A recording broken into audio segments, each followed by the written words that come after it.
mənə lazımdır ki, məsələn, bəylərimiz getsin əl-ayaq qulluğuna da ki, ən azından bir dəfə denəsin, yəni bu xidmətdən keçsin, sonra qərar versin ki, bəyənir ya bəyənmir. Bizdə axı Özünü kişilər belə sığışdırmaq deyədən, məsələsi var. mən gedəcəm ayaq əl qulluğa, hətta biz buna pedikür, manikür demirik də, ayaq əl qulluğu. Hətta Səslənməsi ona şey olmasın. Həqiqətən də ayaq qulluğu hələ bil ki, bəylər üçün yaxşı bir masajdan keçmək kimi olur da. Çünki bütün günü ayaqqabının içində, qadınlar hələ masanojka açıq geyinir. Kişilər hər dəfə ayaqqabı bağlı ayaqqabının içindədir.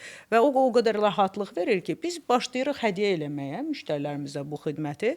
Deyirik ki, sizə bəs hədiyyə eləyirik, bəs bir dənə baxardınız da necədir. Və təbii ki, müştərilər artıq görür və belə də çox müştəriləri bu xidmətə keçirtmişik, rahat eləyirlər, özlərini artıq rahat, hətta dostlarını, tanışlarını özləri gətirirlər də, artıq yəni özləri tövsiyə edirlər.